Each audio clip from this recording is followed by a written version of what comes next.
चलिए सर, आज हम लोग स्टार्टिंग करते हैं एक नए टॉपिक के बारे में जिसका नाम है numerical based on order of reaction. बेटा, पिछले लेक्चर में हम लोगों ने ऑर्डर ऑफ रिएक्शन के बारे में डिटेल में डिस्कस किया था। आज हम लोग डिस्कस करने वाले हैं कि ऑर्डर ऑफ रिएक्शन से किस टाइप के क्वेश्चन एग्जाम में पूछे जाते हैं। ऑर्डर ऑफ रिएक्शन से किस टाइप के क्वेश्चन एग्जाम में पूछे जाते हैं, कौन से एग्जाम में? जनरली बोर्ड एग्जाम की बात कर रहा हूं मैं। क्लियर है बेटा? बहुत ध्यान से देखिए। तो आज का जो टॉपिक है बेटा वो है न्यूमेरिकल बेस्ड ऑन। इस चैप्टर से बेटा एक न्यूमेरिकल तो आना ही आना है, ये तो आप समझ लो। Numerical based on order of reaction, या फिर आप इस हेडिंग को चेंज करके ऐसा भी लिख सकते हैं कि question based on order of reaction. Clear है बेटा? बिल्कुल। अच्छा, आप लोग एक बात बताइए, हम लोगों ने पिछले लेक्चर में जब ऑर्डर ऑफ रिएक्शन पढ़ा था तो वहां पे सबसे पहले इसकी डेफिनेशन जानी, फिर हम लोगों ने जाना था कि ऑर्डर ऑफ रिएक्शन तो कई सारे टाइप के होते हैं, पर जो हमारे सिलेबस में है जिसको हम लोगों ने डिटेल में डिस्कस किया था वो कौन सा था बेटा? Zero order. कौन सा था? Zero order reaction. Zero order reaction को बेटा हम लोगों ने डिटेल में डिस्कस किया था। और कौन सा था? First order reaction. अच्छा, जीरो ऑर्डर रिएक्शन में बेटा हम लोगों ने क्या पढ़ा था? इंटीग्रेटेड रेट इक्वेशन को डिटरमाइन किया था। इंटीग्रेटेड रेट इक्वेशन किसकी? जीरो ऑर्डर की। क्या थी बेटा? बिल्कुल, के बराबर a naught minus a upon t. ये क्या थी बेटा? Integrated rate equation for zero order reaction. Clear है? बिल्कुल। और हम लोगों ने बेटा हाफ लाइफ भी डिटरमाइन की थी। हाफ लाइफ को कैसे नोट करते हैं? टी हाफ से। और जीरो ऑर्डर के लिए हाफ लाइफ आई थी ए नॉट अपॉन टू के।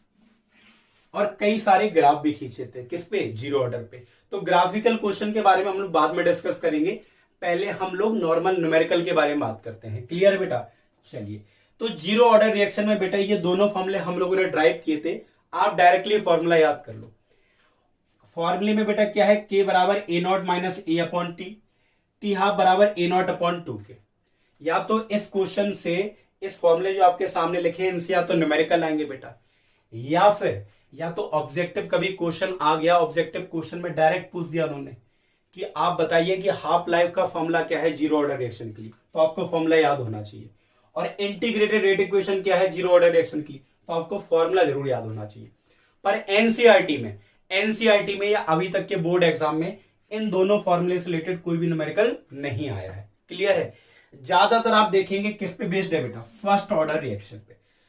फर्स्ट ऑर्डर रिएक्शन की बेटा अगर हम लोग बात करें तो एनसीईआरटी में लगभग सभी क्वेश्चन फर्स्ट ऑर्डर रिएक्शन पे ही बेस्ड है।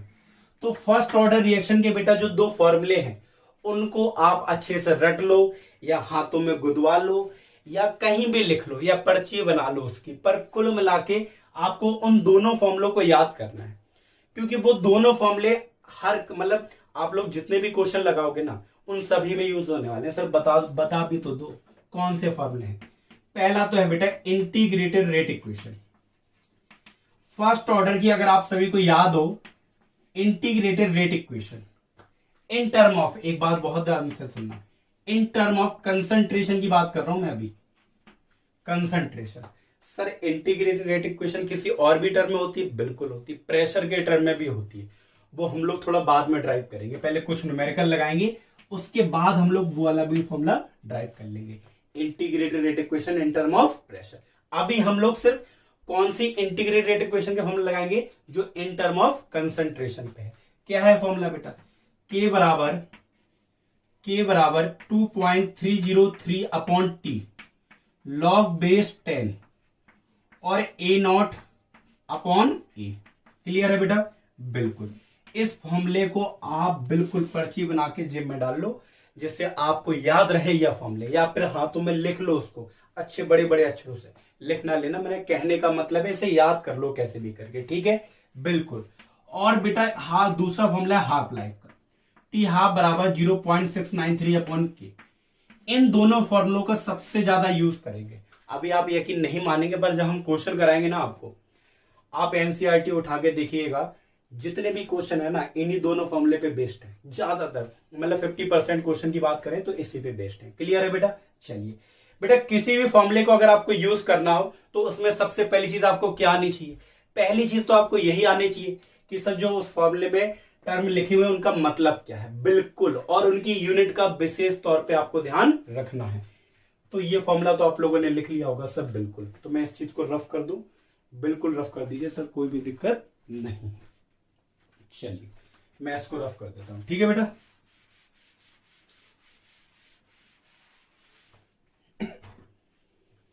चलिए देखो बेटा, यहां पे सबसे पहला वर्ड है बेटा के। के जो है, के को क्या बोलते हैं सभी को पता होना चाहिए, रेट कांस्टेंट। के को बोलते हैं बेटा रेट कांस्टेंट। और फर्स्ट ऑर्डर के लिए इसकी जो बेटा यूनिट होती है वो है सेकंड इनवर्स। दिमाग में रख लो, सेकंड इनवर्स। अगर टाइम मिनट में है, अगर टाइम मिनट में है तो फिर क्या हो जाएगी, मिनट इनवर्स। वो डिपेंड करती है कि टाइम की यूनिट क्या है, ठीक है, बिल्कुल। और टी फॉर तो बेटा आप जानते हो, टी फॉर टाइम। टाइम की यूनिट क्या है, सेकंड है तो ये सेकंड इनवर्स, मिनट है तो ये मिनट इनवर्स, और अगर ये ईयर है तो ये ईयर इनवर्स। क्लियर है बेटा, बिल्कुल। फिर क्या है बेटा, ए नॉट। ए नॉट बेटा ब्रैकेट का मतलब तो आप समझिएगा होंगे, कंसंट्रेशन, बिल्कुल। तो यहां पे ये बेटा ए नॉट का मतलब है इनिशियल कंसंट्रेशन ऑफ रिएक्टेंट, या फिर बेटा आप इसे ऐसा भी कह सकते हो कि concentration of reactant at time zero पे। जब टाइम कितना था, जीरो था, तब कंसंट्रेशन ऑफ रिएक्टेंट कितना होता है, ए नॉट। आप चाहो तो लिख सकते हो, चाहो तो बिल्कुल लिख लो, बिल्कुल लिख लो, कोई भी दिक्कत नहीं है। अगर कहीं भी यूज हो जाए फिर कहोगे सर आपने बताया नहीं। Concentration of reactant at time बराबर जीरो, एट टी बराबर जीरो बोल दो, अच्छा लगता है ऐसे, अच्छा लगता है ना। अच्छा ही लगने के लिए तो सारे काम करते हैं। शादी में अगर जूते पहन के जाओ तो ज्यादा अच्छा लगता है, कपड़े अच्छे पहन के जाओ तो और अच्छा लगता है। बहुत से काम है हम जिंदगी में, हम लोग सभी सारे काम किसके लिए करते हैं कि हम लोग को अच्छा लगे। ऐसे ही इसे ऐसा लिख दो तो और अच्छा लगेगा। Concentration of reactant at time zero पे क्या होता है, ए नॉट। क्लियर है बेटा, बिल्कुल। अब बात करते हैं सर ए क्या होता है। ए होता है बेटा, सभी को पता है, final concentration of reactant. Final का मतलब है फाइनल कंसंट्रेशन। मैं कंसंट्रेशन को शॉर्ट में लिखे दे रहा हूं, कोई दिक्कत तो नहीं है सर, बिल्कुल भी कोई दिक्कत नहीं है। आ गया, नहीं आ गया। या फिर concentration of reactant at a particular time, कोई टाइम गिवन होगा उस पे रिएक्टेंट का कितना कंसंट्रेशन है। आ गया, नहीं आ गया सर, बिल्कुल आ गया। अब एक बात और बेटा, टी हाफ क्या होता है। टी हाफ को तो मैं यही बता दे रहा हूं, टी हाफ होता है बेटा हाफ लाइफ। और हाफ लाइफ की वही यूनिट होती है जो टाइम की यूनिट होती है, क्या, सेकंड। अच्छा, कंसंट्रेशन की यूनिट क्या होती है बेटा, मैं आपको बहुत अच्छे से बता दूं, यही लिखे दे रहा हूं। कंसंट्रेशन वो चाहे ए नॉट हो चाहे ए, इसकी जनरली यूनिट होती है मोल पर लीटर, मोल पर लीटर, मोल अपॉन लीटर। और इसको कभी कभी शॉर्टकट में कैपिटल एम भी लिखा होगा, क्योंकि मोल पर लीटर आपको पता होगा मोलैरिटी होता है, और मोलैरिटी को हम लोग एम से भी रिप्रेजेंट कर देते हैं। तो अगर कंसंट्रेशन दिया जा रहा है तो समझ लेना या फिर ए नॉट की वैल्यू दी जा रही या ए की वैल्यू दी जा रही। कोई डाउट है बेटा, बिल्कुल नहीं। अच्छा, अगर क्वेश्चन में कभी कभी बोल दे कि 30% कंप्लीट हो रही रिएक्शन, 40% रिएक्शन कंप्लीट हो रही है, तो जब भी रिएक्शन में परसेंटेज का मतलब परसेंटेज लिखा हो कुछ भी कि 30% रिएक्शन कंप्लीट हो रही, ऐसा कुछ लिखा हो, तो वहां पे आप लोग ए नॉट को 100 मान लेना, क्वेश्चन आसान हो जाएगा। और ए को क्या मान लेना, वो क्वेश्चन के अकॉर्डिंग है। अगर 30% कंप्लीट हो रही है तो इसका मतलब फाइनल कंसंट्रेशन कितना होगा, 70। तो ए की वैल्यू कितनी हो जाएगी, 70। आ गया, नहीं आ गया, बिल्कुल। 30% कंप्लीट होगी तो बची कितनी, 70%। बताओ, अगर मैंने बोल दिया कि रिएक्शन 40% कंप्लीट होगी तो ए नॉट और ए की वैल्यू बताओ। अगर सब रिएक्शन 40% कंप्लीट हो रही है तो ए नॉट तो 100 ही मानेंगे हम, और ए कितना मानेंगे, 100 माइनस 40 मतलब 60। आ गया, नहीं आ गया। पर याद रखना, अगर उन्होंने कहीं बोल दिया, एक क्वेश्चन है एनसीईआरटी में, वहां पे लिखा है कि अब ओनली 80% बची है, अगर परसेंट है तो ए नॉट तो 100 मानना ही है, पर 80% बची ही है तो ए की वैल्यू वहां पे 80 होगी, 100 माइनस 80 नहीं कर देना। कुछ लोग कह रहे सर कंफ्यूज हो रहे, इतनी सारी बातें ना बताओ, बिल्कुल नहीं बताने वाला हूं। जब क्वेश्चन करेंगे तब आपको मैं इंडिकेट कर देंगे कि कैसे क्वेश्चन करना है, आपको सब याद आ जाएगा। अब क्वेश्चन बेटा पूछा कैसे जाएगा, ध्यान से देखो। आपको ए नॉट की वैल्यू दे दी, ए की वैल्यू दे दी, टी की वैल्यू दे दी, और के निकालना है। बहुत आसान, सबसे आसान तो क्वेश्चन यहीं पे है। एनसीईआरटी में लॉग की वैल्यू गिवन नहीं है, पर एग्जाम में जब आता है तो एग्जाम में आपको लॉग की वैल्यू गिवन होगी, इस बात को याद रखिएगा। तो इन दोनों की वैल्यू इसकी गिवन है, इसकी निकाल लोगे, ठीक है। अगर आपको इसकी वैल्यू गिवन है, इसकी वैल्यू गिवन है, इसकी वैल्यू गिवन है और टी निकालना है बहुत आसानी से। अच्छा, अगर आपको इसकी गिवन है, इसकी गिवन है और इसकी, और ए निकालना है, निकाल लोगे।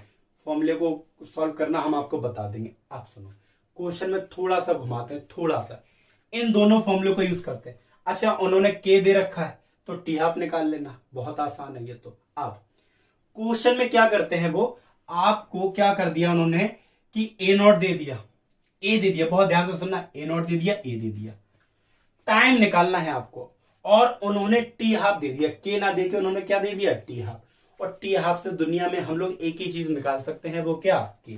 तुरंत टी हाफ से के निकालो, यहां रख दो और टी की वैल्यू निकल आएगी। क्लियर है बेटा? तो उम्मीद है कि आपको ये दोनों फॉर्मूले याद हो चुके होंगे। अगर याद नहीं हुए तो कॉपी में लिख लो, और इन फॉर्मूलों को किसी भी कीमत पे आपको याद करना है। मैं 2 फॉर्मूले की बात कर रहा हूं अभी, सिर्फ 2। और अभी हम लोग integrated rate equation in term of concentration की बात कर रहे हैं। प्रेशर के टर्म में कब बात करेंगे, जब रिएक्शन गैसियस होती है। जब रिएक्शन गैसियस रिएक्शन होगी, रिएक्टेंट और प्रोडक्ट गैसियस स्टेट में होंगे, तब हम लोग प्रेशर के टर्म में डील करेंगे। क्लियर है? तो अभी हम इसके टर्म में डील करते हैं। क्लियर है? असर हमें कैसे पता चलेगा कब कंसंट्रेशन के टर्म में, कब प्रेशर। आपको कंसंट्रेशन दिया जाए तो समझ लेना कंसंट्रेशन के टर्म में, प्रेशर दिया जाए मतलब समझ लेना प्रेशर के टर्म में। अब बिल्कुल भी ज्यादा बातें नहीं करेंगे, सीधे क्वेश्चन लगाते हैं। उम्मीद करो क्वेश्चन लगाओगे ना आप, सारे डाउट क्लियर हो जाएंगे, सारे के सारे डाउट। अब आप इसे लिख लो अच्छे से। आप लोग की शिकायत रहती है सर हटते ही नहीं है, तो लो हम हटे जा रहे, आप इसे अच्छे से लिख लो। और अब मैं इसे रफ कर देता हूं, ठीक है बेटा? बिल्कुल, चलिए लिख लिया ना सभी ने? बिल्कुल लिख लिया, अच्छे से लिख लिया सर। चलिए सर, अब हम लोग स्टडी करते हैं पहले क्वेश्चन के बारे में। बेटा पहला क्वेश्चन ये है कि a first order reaction is found to have a rate constant के पर आवर 5.5 इंटू 10 की पावर -14 सेकेंड इनवर्स। सबसे पहली बात आपको यह देखनी है कि आपने यहां से लेके यहां तक जो लाइन पढ़ी है, इसका मतलब क्या है। बेटा देखिए, जरा ध्यान से देखिए, इस लाइन से आपको क्या पता चलता है कि एक रिएक्शन है जो कि फर्स्ट ऑर्डर है। क्लियर है? तो इतना तो कंफर्म हो गया कि जो फॉर्मूले लगाएंगे हम लोग वो फर्स्ट ऑर्डर के ही होंगे। अब कौन सा फॉर्मूला लगाना है वो डिपेंड करता है कि हमें कौन सी वैल्यू दी गई और क्या पूछा है। एक फर्स्ट ऑर्डर रिएक्शन है, is found to have a rate constant, जिसका रेट कांस्टेंट आपको गिवन है। रेट कांस्टेंट को बेटा किससे नोट करते हैं, के से। वैसे तो इन्होंने लिख दिया के, पर बहुत से क्वेश्चनों में आपको के की मतलब रेट कांस्टेंट तो लिख देंगे, पर वो सिंबल डिनोट नहीं करेंगे। तो आपको पता होना चाहिए कि रेट कांस्टेंट को किससे डिनोट करते हैं, के से। और के की वैल्यू बेटा क्या गिवन है, 5.5 इंटू 10 की पावर -14 सेकेंड इनवर्स। अब क्वेश्चन में पूछा है find the half life of reaction. बहुत बढ़िया, हाफ लाइफ को बेटा किससे नोट करते हैं, टी हाफ से। अब क्योंकि ये रिएक्शन फर्स्ट ऑर्डर है तो बेटा हम लोग लिख देंगे फॉर फर्स्ट ऑर्डर रिएक्शन। क्या बेटा, फर्स्ट ऑर्डर रिएक्शन जो हाफ लाइफ है वो क्या होती बेटा, 0.693 अपॉन के। होती नहीं होती, बिल्कुल। और बेटा के की वैल्यू आपको क्या है, गिवन है। कितनी गिवन है, 5.5 इंटू 10 की पावर -14। अब वो पल आ गया बेटा जहां पे बच्चों की आवाजें चली जाती है। सर आवाजें कहने का मतलब ये है कि बेटा सॉल्व करना ही तो नहीं आता आप लोगों को। कुछ लोग कर लेते हैं, हम ऐसा नहीं कह रहे कि सभी को सॉल्व करना नहीं आता। मैंने देखे काफी सारे बच्चे ऐसे होते हैं कि फॉर्मूले में वैल्यू रख ली, पर जैसे ही सॉल्व करने की बारी आ गई तो फिर सॉल्व नहीं कर पाते, आंसर करेक्ट नहीं ला पाते। तो बेटा सॉल्व करने की तो प्रैक्टिस आपको करनी पड़ेगी। कैलकुलेटर से मत करिएगा, कैलकुलेटर से अभी आंसर आ जाएगा, पेपर में कैसे सॉल्व करोगे। तो इसके लिए आप खुद ही सॉल्व कीजिएगा, भले 2 डिजिट तक आंसर आए कोई दिक्कत नहीं है। आप इसको सॉल्व करोगे 0.693 अपॉन 5.5, यहां पे डिवाइड करोगे तो 0.126। हमें तो याद है, आपको थोड़ी ना याद होगा सभी का, ठीक है। इनटू 10 की पावर -14। और हमें भी सभी क्वेश्चनों का याद थोड़ी रहता, उन क्वेश्चनों को याद रहता है जो हम पढ़ाते हैं। क्लियर है? क्लियर है? हम भी सॉल्व कर सकते हैं, कोई दिक्कत नहीं है, पर आप लोगों का सॉल्व करना कंपलसरी है। हम आपको सिर्फ इतना सिखाएंगे कि कैसे न्यूमेरिकल किए जाते हैं, कैसे वैल्यू लगाई जाती है, कौन सा फॉर्मूला लगाया जाता है। अब हम ये थोड़ी बताएंगे कि डिवाइड कैसे किया जाता है, मल्टीप्लाई कैसे किया जाता है, ये तो आपको आता है। हाँ, अगर आपको नहीं आता तो आप चैट ऑप्शन मैसेज कर दीजिएगा। एक पर्सनल क्लास लेंगे जहां हम लोग मल्टीप्लाई डिवाइड सबकी बात करेंगे, पर उम्मीद है कि आप लोग मैसेज नहीं करेंगे, ऐसी मैसेज तो बिल्कुल नहीं करेंगे। ठीक है, देखिए बेटा यहाँ पे है क्या, आपने इसको डिवाइड किया 0.126 आ गया और अपॉन में है 10 की पावर -40, ये ऊपर चला जाएगा बेटा, किसका हो जाएगा, प्लस का 10 की पावर 40। आप चाहो तो इसे साइंटिफिक नोटेशन में लिख सकते हो।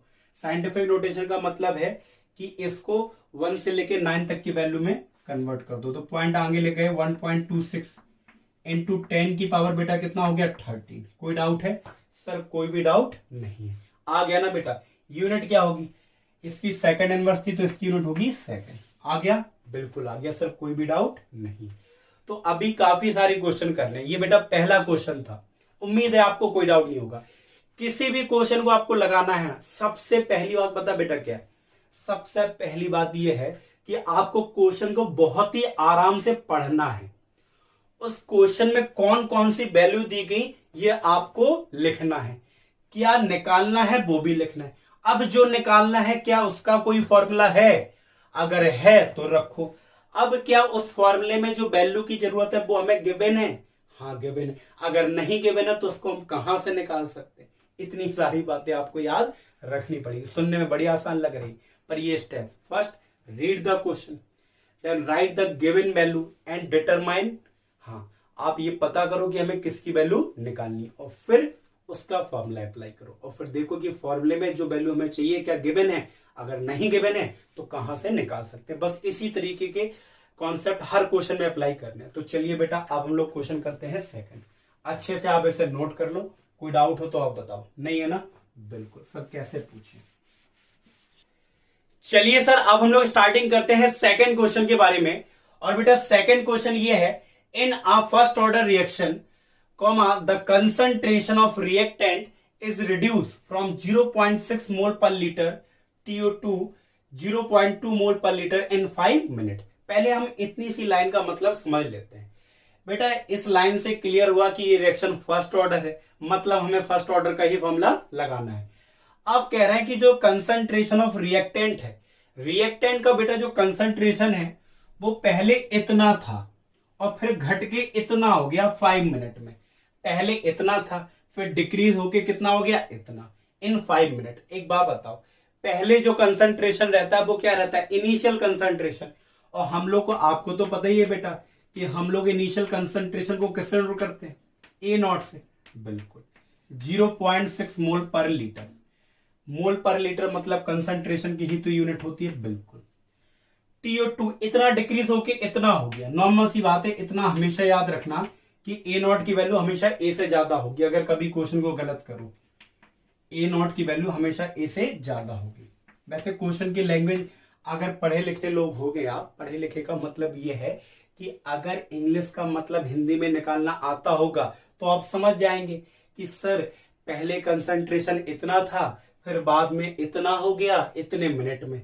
अब पहले जो होता है उसे इनिशियल बोलते हैं और जो बाद में होता है उसे फाइनल बोलते हैं। और मैंने बताया है कि इनिशियल को A0 से नोट करते हैं और फाइनल को A से। अब बुक में कभी कभी बुक में क्या होता है, बुक में R से नोट किया तो कोई दिक्कत नहीं है, सबकी अपनी अपनी श्रद्धा है। श्रद्धा तो समझते हो ना, श्रद्धा, ठीक है सर, बिल्कुल। चलिए अब इन 5 मिनट, टाइम बेटा क्या दिया गया 5 मिनट। अब लोगों के माइंड में क्वेश्चन आता है, सर हम इस टाइम को सेकंड में चेंज करें या नहीं करें। अगर क्वेश्चन में कहीं नहीं लिखा है कि आंसर हमें सेकंड में चाहिए है तो आप बेटा टाइम मिनट में ही रहने दो। आप 60 का मल्टीप्लाई करोगे, सेकंड में चेंज होगा और कैलकुलेशन बड़ी हो जाएगी, इसलिए से मिनट में रहने देते हैं, ठीक है। कैलकुलेट, आखिरी में अगर आपका मन हो तो चेंज कर देना। Calculate the rate constant of the reaction. Rate constant मतलब बेटा के निकालना है, बहुत आसान। देखो नॉर्मल सी बात है, के निकालना है, टी हाफ तो गिवन नहीं है तो के वहां से तो निकलेगा नहीं, तो फिर कहां से निकलेगा, इंटीग्रेटेड रेट इक्वेशन याद होनी चाहिए। For first order reaction integrated rate equation क्या होती है, लिख देना यहाँ पे, मैं नहीं लिख रहा हूं पर आप लिख देना। For first order reaction the rate constant is given by k equal to 2.303 upon t log base 10 A0 upon क्या बेटा A। बहुत आसान है बेटा, मैं बहुत आराम से सॉल्व कर रहा हूं, पता क्यों, क्योंकि आप लोग, कुछ लोग ऐसे होंगे जिन्हें न्यूमेरिकल से बहुत ही ज्यादा प्रॉब्लम होती है। मैं सच में कहता हूं कि न्यूमेरिकल को लगाने के लिए आपको चैप्टर के टॉपिक्स आते हो तो अच्छी बात है, नहीं भी आते हैं आपको फॉर्मूला याद है, उन फॉर्मूले का टर्म का मतलब पता है, आप न्यूमेरिकल लगा लोगे। अगर आपको थ्योरी कभी कभी समझ में ना भी आए तब भी आप न्यूमेरिकल समझ सकते हो। तो न्यूमेरिकल से पीछे मत भागा करो, क्योंकि इस चैप्टर से न्यूमेरिकल बोर्ड में आने ही आने हैं। और बेटा एक नहीं, एक से ज्यादा भी आ जाते हैं, और लॉन्ग आंसर में आ गया तो फिर तो दिवाली ऑफर समझ लेना, 5 नंबर का आ जाएगा समझ लेना, तो फिर तो बहुत बढ़िया है। पर ऐसा नहीं कि जो हम लगवाएं वही, हर टाइप के क्वेश्चन में कोशिश करूंगा कि आपको लगवा दूं, पर आपको भी प्रैक्टिस करनी, जो हम क्वेश्चन लगाए वो भी, और जो आपके एनसीईआरटी में है, जो आपके अरिहंत में है, मतलब जो अभी तक पेपर में आ चुके हैं आपको वो भी क्वेश्चन लगाने, और जो असाइनमेंट मिले वो भी लगाने। क्लियर है बेटा? चलिए सर बातें मत करिए, पहले लगा लीजिए क्वेश्चन को। बिल्कुल टाइम बेटा, टाइम कितना गिवन है? 5 मिनट। ठीक है, लॉग बेस 10, ए नॉट की वैल्यू बेटा, ए नॉट की वैल्यू गिवन है 0.6 और इसकी 0.2, पॉइंट से पॉइंट उड़ा दिए। ध्यान रखे रहना, पॉइंट के बाद यहां भी एक डिजिट है, पॉइंट के बाद यहां भी डिजिट है, ऐसे पॉइंट से पॉइंट नहीं उड़ा देते हम। पॉइंट के बाद यहां भी एक डिजिट, पॉइंट के बाद यहां भी एक, जब सेम डिजिट हो तो ही उड़ाते हैं। ठीक है, फिर 2 3 जा 2 की टेबल तो आती है, 2 1 जा 2, 2 2 जा 4, 2 3 जा, सर कैसी बात कर रहे हैं, 2 की टेबल तो बचपन में ही सीख ली। तो 2 की टेबल 3 टाइम पढ़ोगे तो 2 3 जा 6। बिल्कुल बेटा। तो बेटा इस क्वेश्चन में आ गया 2.303/5 और log 3 आ गया, और log 3 की शानदार वैल्यू आपको क्वेश्चन में गिवन है। लो सर आ गया 0.4771। सॉल्व करो तो मैं 3 डिजिट तक कैसे सॉल्व करूं, ये 5 लिखा है सबसे पहली बार। सॉल्व करोगे तो 0.219 मिनट इनवर्स, क्योंकि हमने टाइम किस में लिया था? मिनट। अगर आप चाहो तो सेकंड का चेंज करना चाहो तो अपॉन में है मिनट, तो 60 का आप मल्टीप्लाई कर देना अगर चेंज करना चाहो, पर आखिरी में ही किया करो। स्टार्टिंग में क्या होता है, कैलकुलेशन थोड़ी टफ हो जाती है। आ गया नहीं आ गया, बहुत ही आसान सा क्वेश्चन है। ना आए समझ में वीडियो को दोबारा देखो, पर क्वेश्चन इतना डिफिकल्ट नहीं है कि आपको समझ में ना आए। अगर तब भी नहीं आता है तो हम तो जिंदा हैं ही, आप पूछ सकते हो हमसे। क्लियर है? चलिए सर इस क्वेश्चन को आप अच्छे से लिख लो। लिख लिया? बिल्कुल आराम से लिख लो सर, और फिर हम इस क्वेश्चन को, चलिए सर अब हम लोग स्टार्टिंग करते हैं थर्ड क्वेश्चन के बारे में। और बेटा थर्ड क्वेश्चन ये है, the rate constant for uh first order reaction is 60 second inverse. बेटा पहली लाइन आप लोग भी पढ़ लीजिए और पता करने की कोशिश कीजिए कि पहली लाइन हम लोगों से क्या कहना चाह रही। सर कैसी बात कर रहे हो, लाइन भी बोलती है कि हाँ, क्वेश्चन की भावनाएं होती हैं, फीलिंग्स होती हैं। अगर क्वेश्चन की फीलिंग्स अगर आप समझ गए तो नॉर्मल सी बात है आप क्वेश्चन को भी समझ जाओगे। किसी इंसान को आप कब समझ पाते? जब उस इंसान की फीलिंग्स आप समझ जाते। समझ पाते नहीं समझ पाते? बिल्कुल। तो ऐसे ही बेटा क्वेश्चन है, इसकी फीलिंग्स को समझो, ये आपसे क्या कहना चाह रहा। अगर आप समझ गए तो क्वेश्चन भी आप आसानी से लगा लोगे। क्लियर है? तो चलिए बात करते हैं। पहली लाइन हम लोगों से ये कह रही, द रेट कांस्टेंट, मतलब के। क्या मतलब बेटा? के। ठीक है, for a first order reaction. यहां से तो क्लियर हो गया कि जो रेट कांस्टेंट दिया गया है वो कौन से ऑर्डर का है? फर्स्ट ऑर्डर का है। कितना है? 60 सेकेंड इनवर्स। अब लोगों के माइंड में क्वेश्चन आने लगा कि सर फर्स्ट ऑर्डर रिएक्शन के ही क्वेश्चन कराने हैं क्या? जीरो ऑर्डर के भी कराएंगे। जीरो ऑर्डर रिएक्शन का पहला क्वेश्चन लगभग ये समझ लो कि 10 साल हो गए, 10 साल हो गए बोर्ड में जीरो ऑर्डर रिएक्शन से क्वेश्चन, इंटीग्रेटेड रेट इक्वेशन से नहीं आया। ग्राफिकली तो काफी बार आ चुका है। तो सर आया तो है, हाँ आया है, 2010 में पहली बार आया हुआ था, तो हम लोग वो क्वेश्चन जरूर लगाएंगे। क्लियर है? तो पहले हम लोग इस क्वेश्चन के बारे में बात करते हैं। The rate constant for a first order reaction. First order reaction है, उसका रेट कांस्टेंट हमें गिवन है। हाउ मच टाइम, मतलब कितना टाइम लगेगा।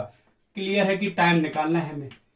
Will it take to reduce the initial concentration of reactant to its 1/10 value. कहने का मतलब है उन्होंने इनिशियल कंसंट्रेशन ना दिया, वो कह रहे हैं, क्या कह रहे हैं, वो कह रहे हैं कितना टाइम लगेगा इनिशियल कंसंट्रेशन को घटने में, रिड्यूस का मतलब डिक्रीज होने में, कितना, उसके 1/16 वैल्यू के। आप मान लीजिए इनिशियल कंसंट्रेशन आपने कितना मान लिया? x, तो वो कह रहे हैं कि x को 1/16 ऑफ x होने में कितना टाइम लगेगा। क्लियर है? इसका 1/16 होने में कितना टाइम लगेगा, यही तो बोला है। सॉरी 1/16 नहीं, 1/10। आ गया नहीं आ गया? x को 1/10 ऑफ x में होने में कितना टाइम लगेगा, ये आपसे पूछे। आप x नहीं मानना चाहते, a मान लो, y मान लो, जो भी मानना चाहते हो वो मान लो, कोई दिक्कत नहीं है। हमने इनिशियल कंसंट्रेशन को अपने मन से, अपनी स्वेच्छा से x मान लिया, क्लियर है। और उन्होंने बोला है कि इनिशियल कंसंट्रेशन घट के 1/10 वैल्यू हो गया, उसमें कितना टाइम लगेगा t। बहुत आसान है बेटा, आप समझ गए होगे। k निकालना है, integrated rate equation 2.303/t log base 10 a naught upon a होता है बेटा, बिल्कुल सर यही होता है, a नॉट अपॉन ए।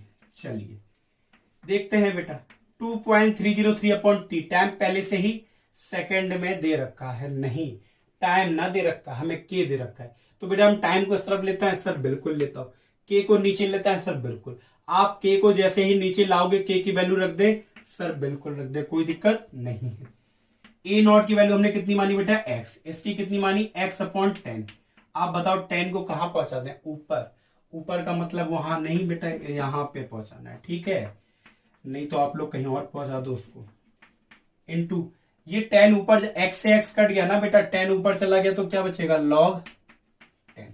और log 10 की वैल्यू तो आप सभी को पता है, सर हमें नहीं पता, आप बता दीजिए। log 10 की वैल्यू बेटा 1 होती है, कितनी होती है, 1। तो बताओ कितना होगा, 2.303/60 अपॉन क्या बेटा, 60 इंटू 1, ठीक है। बिल्कुल, आप इसको डिवाइड करेंगे तो बेटा आएगा 0.0384। और टाइम की यूनिट क्या होगी बेटा, सेकंड, क्योंकि के की जो यूनिट दी गई थी वो सेकंड इनवर्स दी गई थी, तो टाइम की यूनिट क्या आएगी, सेकंड। आ गया नहीं आ गया, बहुत आसान सा क्वेश्चन है। सबसे पहले क्वेश्चन को पढ़िए, the rate constant for a first order reaction. अगर आपको क्वेश्चन की स्पीड स्लो लग, देखो कुछ बच्चे होते हैं जिन्हें मतलब क्वेश्चन देखते ही आ गया होगा, तो आप लोग स्पीड बढ़ा भी लिया करिएगा, कोई दिक्कत नहीं है। ऐप में सिस्टम है स्पीड बढ़ाने का, जल्दी जल्दी से क्वेश्चन आ जाए। अगर किसी बच्चे को नहीं आ रहा और भी स्लो स्पीड चाहिए तो और स्लो कर लो, कोई दिक्कत नहीं है। क्वेश्चन हम सभी का एक ही मकसद है कि क्वेश्चन को समझने आना चाहिए। आप लोग क्या किया करो, जब मैं कोई क्वेश्चन लिखूं उसको आप खुद ट्राई किया करो सॉल्व करने का, फिर मैच किया करो कि हमारा आंसर और आपका आंसर सही है और आपका तरीका हमारा तरीका सेम है। शायद किसी और तरीके से आप लोग कर लो, जरूरी थोड़ी ना। पर अगर आपने हमारा सॉल्यूशन एक बार देख लिया ना, तो उसके बाद आप दूसरा तरीका सोच ही नहीं पाओगे। इसलिए वीडियो में जब भी मैं न्यूमेरिकल लगाया करूं तो आप वीडियो को वहां पॉज करो, उसके बाद आप खुद ट्राई किया करो न्यूमेरिकल लगाने के लिए, और उसके बाद मैच करो कि आपका आंसर हमारा आंसर सेम आ रहा है, आपका तरीका हमारा तरीका सेम आ रहा है। नहीं अलग आ रहा तो हमसे करेक्ट करो कि सर ये तरीका भी हो सकता है, तो मुझे भी शायद मजा आए कि एक तरीका और मिल जाएगा मुझे। आगे नहीं आ गया, बिल्कुल आगे। रेट कांस्टेंट गिवन था, टाइम निकालना था, इनिशियल कंसंट्रेशन हमने मान लिया था और फाइनल कंसंट्रेशन x/10 था। हमने इंटीग्रेटेड इक्वेशन में फॉर्मूला रख दिया और ये करके हमारी वैल्यू आ गई। तो एक क्वेश्चन हम लोग जीरो ऑर्डर पे भी कर लेते हैं, जिससे आपको थोड़ा रिलैक्स मिल जाए कि सर जीरो ऑर्डर रिएक्शन पे भी अगर क्वेश्चन आ जाए तो हम लोग कैसे करेंगे, और फिर हम लोग कई सारे क्वेश्चन करेंगे फर्स्ट ऑर्डर रिएक्शन पे। क्लियर है बेटा, चलो आप इसे अच्छे से लिख लो। इसको हम इरेज करते हैं, इरेज का मतलब बेटा रफ करते हैं। चलिए सर अब हम लोग डिस्कस करते हैं फोर्थ क्वेश्चन को, और ये बेटा जो क्वेश्चन है ये जीरो ऑर्डर रिएक्शन पे बेस्ड है। अब सर आपको कैसे पता कि ये जीरो ऑर्डर रिएक्शन का है, तो आप क्वेश्चन पढ़ेंगे, आप लोगों को भी पता चल जाएगा कि ये जीरो ऑर्डर रिएक्शन का ही है। देखिए ध्यान से, क्वेश्चन में लिखा है बेटा the rate constant for a zero order reaction is 0.0030 मोल पर लीटर पर सेकेंड इनवर्स। दो तरीके से हमें पता चल रहा है। सर कैसे? कह रहे हैं कि जो रेट कांस्टेंट है मतलब के for a zero order reaction, साफ साफ इंडिकेट किया है। और बेटा जो के की वैल्यू दी गई उसकी यूनिट देख लो आप, सेकेंड इनवर्स तो है नहीं है, आप यूनिट से भी पहचान सकते हो ये जीरो ऑर्डर है या फर्स्ट ऑर्डर। ये यूनिट बेटा के की जीरो ऑर्डर की ही होती है। कितनी है? 0.00303। मैं ऐसे लिखे दे रहा हूं, अच्छे से दिखेगा आप, मोल लीटर इनवर्स और सेकेंड इनवर्स। क्लियर है बेटा? How long will it take, how long मतलब कितना समय लगेगा, will it take for the initial concentration of A to fall from इतने to इतने। कहने का मतलब है कितना समय लगेगा कि इनिशियल कंसंट्रेशन 0.10 से घट के कितना हो जाए, डिक्रीज होके इतना हो जाए। मतलब आपको क्या निकालना है बेटा? टाइम निकालना है, बिल्कुल। और आपको इनिशियल कंसंट्रेशन मतलब ए नॉट कितना 0.10 और फाइनल मतलब 0.075। आ गया नहीं आ गया? बिल्कुल आ गया बेटा। अब बात आती है sir zero order reaction. Zero order reaction के लिए इंटीग्रेटेड रेट इक्वेशन या जीरो ऑर्डर रिएक्शन के लिए के का फॉर्मूला क्या होता है आपको पता है? इतना अगर नहीं पता तो आप कॉपी में जाके देख सकते हो। A naught minus a upon t, हमें तो पता है इसलिए हमने लिख दिया। हमें बताओ बेटा क्या है गिवन है? के गिवन है, ए नॉट गिवन है, ए गिवन है, टी निकालना है। आसान है, जिसको निकालना है आप उसको इस तरफ लेता हो। बिल्कुल सर, कोई भी दिक्कत नहीं है।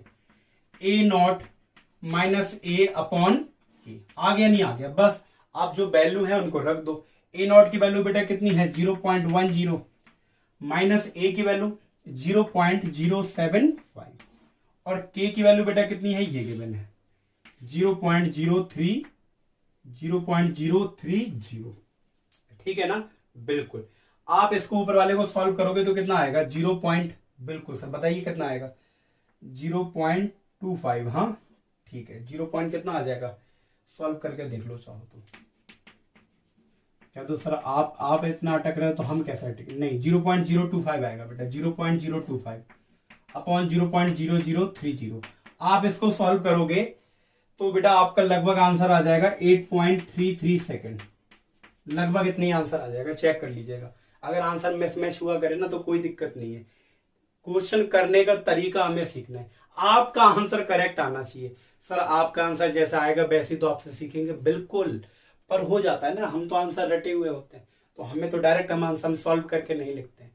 इसलिए आपको आंसर करेक्ट ही लिखना है। चेक कर लिया करो एक बार, ठीक है? चलिए सर, अब हम लोग बाकी क्वेश्चन करते हैं फर्स्ट ऑर्डर रिएक्शन पे बेस्ड। तो अभी तक हम लोगों ने कितने क्वेश्चन लगा लिए? 4 क्वेश्चन, जो कि काफी है। पर अभी बहुत सारी वेराइटीज बची हैं, तो हर एक वेराइटी का हर एक क्वेश्चन हम लोग लगाने वाले हैं। और ये लेक्चर पूरा ही न्यूमेरिकल से भरने वाला है। और आने वाला लेक्चर भी शायद ऐसा हो सकता है कि न्यूमेरिकल से ही भर जाए, पर कोई भी प्रॉब्लम नहीं है, क्योंकि हम लोगों के सारे डाउट्स क्या हो जाएंगे? क्लियर। फिर आप जब न्यूमेरिकल लगाओगे ना तो आपको डाउट नहीं आएंगे। सर आपने सारे ही लगा दिए, फिर हम क्या लगाएंगे? बहुत वेराइटीज होती है, बहुत लगाना आप लोग। चलिए सर, अब हम लोग डिस्कस करते हैं 5th क्वेश्चन के बारे में।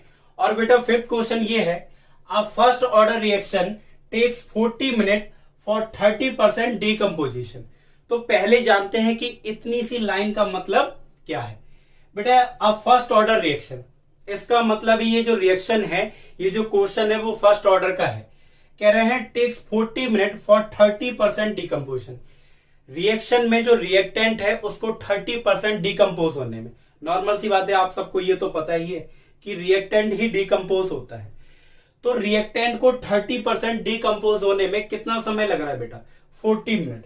कहने का मतलब है कि बेटा टाइम जो आपको गिवन है वो 40 मिनट गिवन है। क्लियर है? बिल्कुल।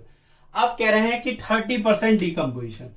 अब बेटा इससे आपको क्या इंफॉर्मेशन मिल रही है? इस 30% डीकम्पोजिशन से आपको किस किस की वैल्यू पता चल रही है? बिल्कुल 2 चीजों की, एक तो इनिशियल कंसंट्रेशन और एक final concentration. One is initial concentration and other one is final. बेटा एक बात बताओ, अगर कोई 30% डीकम्पोज हो गया तो इसका मतलब वो स्टार्टिंग में कितना था? 100%। तो 30% डीकम्पोज हो गया, 100% में ही तो मानते हैं, टोटल परसेंटेज तो 100 होती है। तो बेटा इनिशियल जो है ना, वो इनिशियल हमेशा 100 मान लिया करो। जब भी परसेंटेज वगैरह दिया जाए कि रिएक्टेंट इतने % डीकम्पोज हो गया या इतने % बचा, तो हमेशा ए नॉट को 100 मान लो। क्वेश्चन को सॉल्व करने में यकीन मानिए बहुत ही आसानी होगी। 100 मान लिया, ठीक है। और अब 30% डीकम्पोज हो गया तो बचा कितना? बचा होता वही तो ये होता है, बचा कितना? पहले 100 था, 30% डीकम्पोज हो गया, 70 बचा। अब कुछ लोग क्या करते हैं, मैं देखो कुछ लोग का बता दे रहा हूं। कुछ लोग क्या करते हैं, वो ए नॉट को एक्स मान लेते हैं और फिर क्या करते हैं, कह रहे 30% डीकम्पोज हो गया, बिल्कुल एक्स में से 30% ऑफ एक्स वो डिक्रीज कर देते हैं। ऐसा मतलब 30% ऑफ एक्स निकाल के एक्स से माइनस कर देते हैं। तो कोई दिक्कत नहीं है, मैं तो कहता हूं दोनों तरीके सही है, पर मैं सच बोल रहा हूं कि पहला तरीका जो है ना वो ज्यादा बेस्ट है बेटा। उसमें ज्यादा कैलकुलेशन नहीं करनी पड़ेगी। जब भी परसेंटेज दिया जाए ए नॉट 100 और ए को 100 में से जितने % डीकम्पोज, अगर डीकम्पोजिशन लिखा है तभी माइनस करना 70। ए क्या होता है? रिएक्टेंट का कितना कंसंट्रेशन बचा है आफ्टर टाइम टी। चलो देखो बेटा, आपको निकालना है calculate T half. T half निकालना है।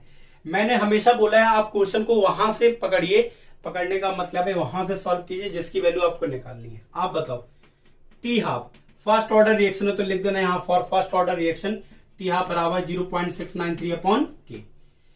तो ये फॉर्मूला है आपके पास। अब आप बताइए कि आपको के गिवन है? नहीं गिवन है।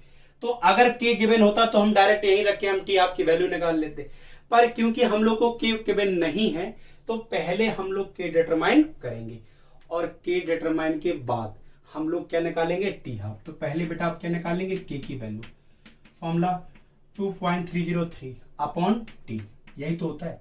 के की वैल्यू अगर आपको निकालनी हो फर्स्ट ऑर्डर रिएक्शन के लिए तो यही फॉर्मूला होता है, log base 10 A not upon T. Clear है बेटा? बिल्कुल। टी की वैल्यू कितनी गिवन है बेटा? टी की 40 मिनट। मैंने बोला है टाइम को जब तक सेकंड में चेंज मत करना जब तक क्वेश्चन में नहीं बोला हो। क्यों? क्योंकि आप कर दोगे क्वेश्चन लेंथी हो जाएगा, फिर आप सॉल्व नहीं कर पाओगे। फिर कहते हो सर क्वेश्चन सॉल्व नहीं होता, मतलब आप वैल्यू सॉल्व नहीं कर पा रहे, मल्टीप्लाई नहीं कर पा रहे, तो उसको मिनट में ही रहने दो, छोटे वैल्यू है आसानी से सॉल्व हो जाएगी। ठीक है। log बेस 10 ए नॉट की वैल्यू 100 और आपको कितनी वैल्यू गिवन है? ए की 70। बिल्कुल। आप बेटा इसको सॉल्व करोगे अपॉन 40 log बेस 10, ये आ जाएगा 1.428 क्योंकि हमें इसी की वैल्यू देगी तो इसका मतलब इसको सॉल्व करने पर इतना ही आएगा। ठीक है। तो आप एक बार बताओ इसकी वैल्यू हमें कितनी गिवन है? इसकी वैल्यू गिवन है तो 2.303 अपॉन 40 इंटू 0.1548। ठीक है बेटा? बिल्कुल। अब आप एक देखो, आपको क्या के की वैल्यू कैलकुलेशन के लिए पूछा है? नहीं पूछा है। तो आप क्या करो, ये पूरी की पूरी वैल्यू उठा के रख दो। पर हम तो पहले अगर मान लो के की वैल्यू पूछा होता तो आप इसको सॉल्व कर लेते और 0.00 कितना आ जाता? हाँ 0.00000891 इतनी समथिंग आ जाता। और यूनिट इसकी क्या होती? टाइम मिनट में है तो ये मिनट इनवर्स। पर क्योंकि इस क्वेश्चन में के की वैल्यू नहीं पूछी तो आप यहां सॉल्व करने में टाइम वेस्ट मत करना। इस पूरी वैल्यू को यहां पे उठा के रख लो, फिर एक साथ सॉल्व करो। कुछ शायद कट जाए, पता चले यहां सॉल्व कर लिया फिर सॉल्व कर रहा है तो फिर और टाइम लगता है। मैं तो डायरेक्ट रख रहा हूं, कोई अलग बात है। मैं क्या कर रहा हूं? मैं सॉल्व करके कर रहा हूं क्योंकि मुझे आंसर याद है। आप इसको सॉल्व करोगे 70.76 मिनट आ जाएगा। यहाँ पे चाहो आप सेकंड में चेंज करना चाहो तो चेंज कर लो, कोई दिक्कत ही नहीं है। अगर सेकंड में पूछा तो आखिरी में सॉल्व कर लो, कोई दिक्कत है बेटा? कोई दिक्कत नहीं है। बहुत ही आसान सा क्वेश्चन है।